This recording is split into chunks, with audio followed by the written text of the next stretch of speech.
আজ তোমাদের সঙ্গে শেয়ার করব ঢেকি দিয়ে কিভাবে চালটা তৈরি করে। গ্রামের সুন্দর একটা পরিবেশে তোমাদের সঙ্গে আজকে শেয়ার করব কিভাবে ঢেকি দিয়ে চাল কোটে, সেটা তোমরা অবশ্যই লাস্ট পর্যন্ত দেখতে থাকো, করবে না।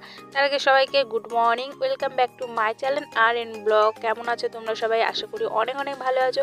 আমি অনেক অনেক ভালো আছি। চলো বেশি কথা বলবো না, ভিডিওটা শুরু করি, দেখতে থাকো। এর আগে অবশ্য একবার ঢেকির ব্লগ দিয়েছি, তো সেই ব্লগে সবাই অনেক অনেক পছন্দ করেছো, অনেকেই কমেন্ট করেছো। তো এই ঢেকিটা কিন্তু এখন আর দেখা যায় না, তো তোমরা অবশ্যই দেখতে থাকো। ঢেকি যারা যারা দেখোনি তারাও কিন্তু দেখতে পাবে, তার জন্য ভিডিওটা চোখ রাখো।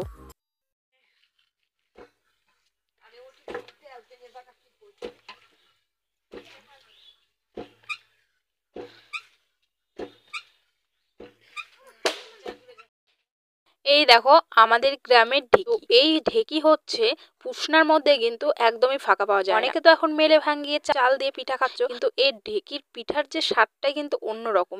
এই দেখো ঢেকি দিয়ে কেমন করে চাল কুটছে, এরকম করে চাল কুটে মা ওদিকে দেখো চালুনি দিয়ে চেলে নিচ্ছে। আর মাকে বলেছিলাম মা পিঠা খাবো, কারণ পুষনার মধ্যে আমাদের বাড়িতে কিন্তু পিঠা করা হয়নি। তো বাচ্চারা আবদার করেছে, মা পূরণ করবে না, সেটা কি কখনো হয়?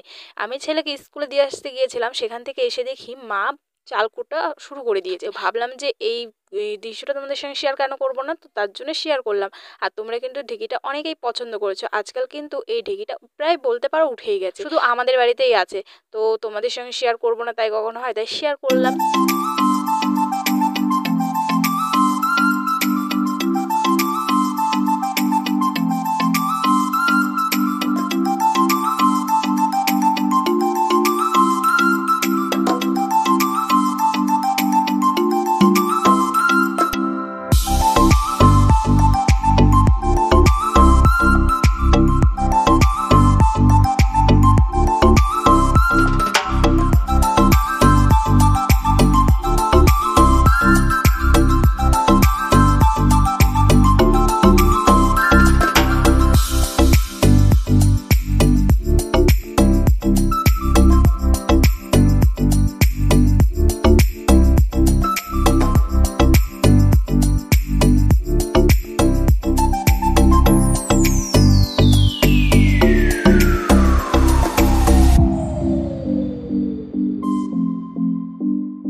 চাল তো কোটা হয়ে গেছে, এখন সেই চাল দিয়ে করা হবে পিঠে, করা হবে ভিজানো পিঠে। তো তার জন্য হাঁড়িতে কি দিয়ে দিয়েছে বলো তো? দিয়ে দিয়েছে দুধ। দুধের মধ্যে দিয়ে দিয়েছে তেজপাতা আর এলাচ। তো এটা এখন ভালো করে দুধটাকে ফুটিয়ে নেব। তোমরা সবাই কিন্তু লাস্ট পর্যন্ত দেখতে থাকবে, আর কেমন করে পিঠা বানায় সেটাও কিন্তু দেখবে। আর আমাদের এই ঢেকিতে চাল কুটে পিঠা তৈরি করার ভিডিওগুলো তোমাদের কেমন লাগলো না লাগলো সেগুলো কিন্তু কমেন্টে কিন্তু অবশ্যই বলবে।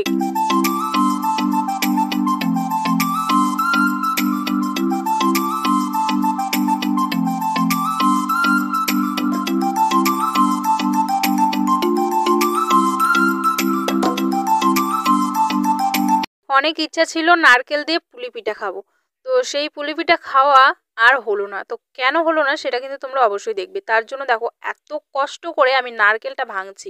তো কি আর বলবো, কি পরিমাণে যে খাটতে হয় এই নারকেলটা ভাঙার জন্য, সেটা মানে যে ভাঙে সেই বুঝে। তো এখানে অনেক কষ্ট করে দেখো আমি নারকেলটা প্রায় ভেঙে নিয়েছি, এখন হচ্ছে ছাড়াচ্ছি ছালগুলো। তো এই ছালগুলো কিন্তু একদম ছাড়ানো খুব মুশকিল। আর রোদে মানে অনেক দিনের তো রোদে রেখে রেখে তো একদম এত হয়ে গেছে, চিমড়া হয়ে গেছে, মানে ছালগুলো আর খোলাই যাচ্ছে না, মানে কি আর বলি। তো অনেক যুদ্ধ করে যুদ্ধটা জয় করলাম শেষ পর্যন্ত। তো এত যুদ্ধ করেও কিন্তু কপালে আর জুটলো না পুলি পিঠে। তো কেন জুটলো না সেটাও কিন্তু তোমরা কেউ স্কিপ করবে না, ভিডিওটা একদম ফুল করে দেখো। তো এদিকে দেখো অনেক যুদ্ধ করছি মানে কি আর বলি, এই মানে যুদ্ধ করতে করতে একদম শেষ। আর কিন্তু একদম খেয়াল রাখবে এই নারকেল ফাটাতে গিয়ে কিন্তু হাতে না লেগে যায়। তো এদিকে চলো আমার নারকেলটা ফাটানো হয়নি, মানে ছাড়ানো হয়ে গেছে। মা এদিকে তার মধ্যে যে পিঠে করব সেই ব্যাটারটা তৈরি করে নিচ্ছে। এখানে দেখো গরম জলের মধ্যে একটু নুন দিয়ে তার মধ্যে এই দেখো চালের ময়দাগুলো দিয়ে নিচ্ছে। যেই ময়দাগুলো ঢেকিতে কোটা হয়েছে সেই ময়দাগুলোই কিন্তু এখানে দেওয়া হচ্ছে। তো এই ময়দা দিয়ে এত সুন্দর যে হয় পিঠেগুলো কি আর বলবো, দারুণ ফোটে। তো খুব সুন্দর হয়। আর আমরা কিন্তু গম বলো ধান বলো চাল বলো মশলা বলো সব কিছু এই ঢেকিতেই করি। তো তারপরে দেখো সেই টাইমটা চলে এলো, এখানেও কিন্তু যুদ্ধ করতে বসে পড়েছি একটা নারকেল ফাটানোর জন্য। তো আমি তো শেষমেশ পারলাম না, মা এখন দেখো ফাটিয়ে দিচ্ছে। তো কপালটা এত খারাপ, তো দেখো ফাটছিল না কেন তারপরে বুঝতে পারলাম। তারপরে দেখো এখানে নারকেলটা পচা বেরিয়ে গেল। তো আর একটা নারকেল ছিল, তো আর ইচ্ছে হলো না। তো তারপরে বললাম থাক, এটা ফেলেই দিই। দেখো ভিতরে একদম ঘোল হয়ে গেছে, তো এখন এটা ফেলে দিতে হবে। তো যাই হোক, মা ওদিকে দেখো ব্যাটারটা তৈরি করার পর এদিকে দেখো পিঠাগুলো সুন্দর সুন্দর করে করে নিচ্ছে। আর এই পিঠেগুলো কিন্তু কারা কারা খেতে ভালোবাসো সেটাও কিন্তু কমেন্টে জানাবে। তো মা কিন্তু দারুণ পিঠা ভাজতে পারে, আর আমিও কিন্তু ভাজা শিখেছি পিঠে অনেক, এখন ভাজতে পারি। আগে কিন্তু কিছুই পারতাম না, বিয়ের পর কিন্তু আমার মাই আমাকে পিঠা ভাজানো শিখিয়েছে। তো আমার মা কিছুটা ভাজবে আর আমিও ভাজবো। এখানে দেখো এই যে পিঠেটা ভাজা হচ্ছে, তো চলো তোমরা দেখতে থাকো।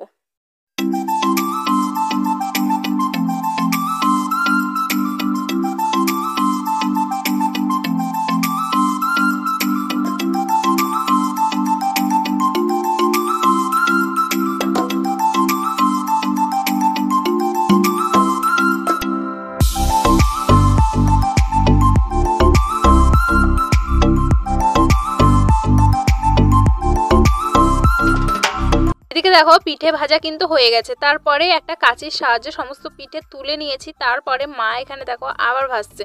তো মা এই পিঠেটা ভাজার এই 2-4 ভেজেছে, তারপরে কিন্তু পিঠেগুলো আমি ভেজেছি। আমার কিন্তু এই পিঠেটা মানে ভেজে খেতে কিন্তু দারুণ লাগে, আর ভাজতেও কিন্তু দারুণ লাগে। তো এদিকে দেখো ভাজছি, আর ওই যে রসটা বানালাম সেই রসটা দেখো পাশে হাঁড়িতে রাখা আছে, ওখানে মানে তুলে তুলে ধোয়া হচ্ছে, আর ওই পিঠেগুলো রসের মধ্যে ভিজানো হচ্ছে। তো যেহেতু ভিজানো পিঠে করা হবে আর এই শুকনো পিঠেই করা হবে।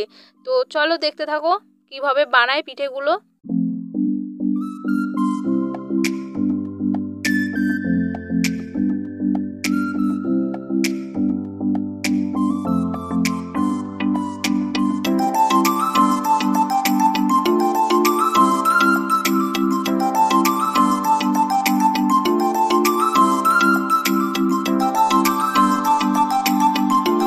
মা ওদিকে পিঠা ভাজছে, আর আমি কিন্তু এদিকে সেই যে রসটা করে নিয়েছিলাম সেই রসটার মধ্যে কিন্তু পিঠেগুলো দিয়ে দিচ্ছি। আর গরম গরম রসের মধ্যে পিঠাগুলো দিলে কিন্তু পিঠাগুলো নরম হয়, আর রসগুলো কিন্তু পিঠার মধ্যে ঢুকবে। তো খেতে কিন্তু দারুণ লাগে বন্ধুরা, খেতে কিন্তু দারুণ লাগে। তোমাদের সঙ্গে লাস্ট পর্যন্ত দেখাবো আমি পিঠেগুলো খাই কেমন করে। আর সবাই কিন্তু আমাদের বাড়িতে পিঠে খেতে কিন্তু খুব ভালোবাসে। আমাদের বাড়িতে কিন্তু অনেকবারই এই পিঠেগুলো করা হয়, আর তোমাদের সঙ্গে হয়তো সবসময় শেয়ার করা হয় না। তো বলে না বাঙালি 13 মাসে মানে 12 পার্বণ, না কি বলে 12 মাসে 13 পার্বণ, হ্যাঁ তো এটাই বলে। তো আমাদের ওরকম। তো সেই পুষ্ণার মধ্যে পিঠা খাওয়া হয়নি তো কি হয়েছে, এখন পিঠা খাওয়া হচ্ছে। তো প্রত্যেক দিন একরকম করে পিঠা খাই। যেহেতু বাড়িতে ঢেঁকি আছে, সে যখন ইচ্ছা মন চায় তখনই শুধু চাল কুটি আর এরকম টুকটাক করে পিঠা খাওয়া হয়। আজকে যেমন ভিজানো পিঠা করা হচ্ছে আর এই খোলা পিঠা করা হচ্ছে, সেরকম অন্যদিন কিন্তু আবার অন্যরকম একটা পদের পিঠা খাবো। তো তোমরা সবাই দেখবে, আর অবশ্যই তোমাদের সঙ্গে শেয়ার করবো। আর দেখো কি সুন্দর ধোয়া বেরোচ্ছে, আর পিঠাগুলো কিন্তু ভিজানো হয়ে গেছে। আর এখানে দেখো কয়েকটা খোলা পিঠা করা হয়েছে, আর সঙ্গে কিন্তু ছিল মাংস। তো মাংস দিয়ে ভাত খাওয়া হয়েছে। তো তাই তোমাদের সঙ্গে মাংসটা যেহেতু রান্না করেছি তাই তোমাদের সঙ্গে শেয়ার করলাম। মাংসটা কেমন হয়েছে কমেন্ট করবে। আর এদিকে চলো বন্ধুরা, সকালবেলা দেখো আমি পিঠা খাচ্ছি। আগের দিন রাত্রে মাংস দিয়ে ভাত খাওয়া হয়ে গেছে, আর পিঠে না খেতে ইচ্ছা হয়নি, মানে সবাই খেয়েছে আমি শুধু খেয়েছিলাম না। তো সকালবেলা দেখো আমি এখন পিঠা নিয়ে বসবো খেতে। তো চলো তোমাদের সঙ্গে শেয়ার করবো পিঠাটা খেতে কেমন হয়েছে। তো সকালবেলা কিন্তু এই বাসি পিঠা খেতে কিন্তু আরও বেশি মজা লাগে। তো রাত্রে তো গরম ছিল, কিন্তু সকালে ঠান্ডা হয়ে গেলেও কিন্তু খেতে কিন্তু খুব ভালো লাগে। তো দারুণ, এই দেখো আমি বলছি সেই স্বাদ, এরকম বলছি। তো চলো আমি খেয়ে নিই। আর এই খেতে খেতে তোমাদের সঙ্গে ভিডিওটা আজকে এখান থেকেই মানে এন্ড করে দিচ্ছি। তোমরা অবশ্যই কমেন্ট করে জানাবে কেমন লাগলো না লাগলো। চলো দেখা হচ্ছে নেক্সট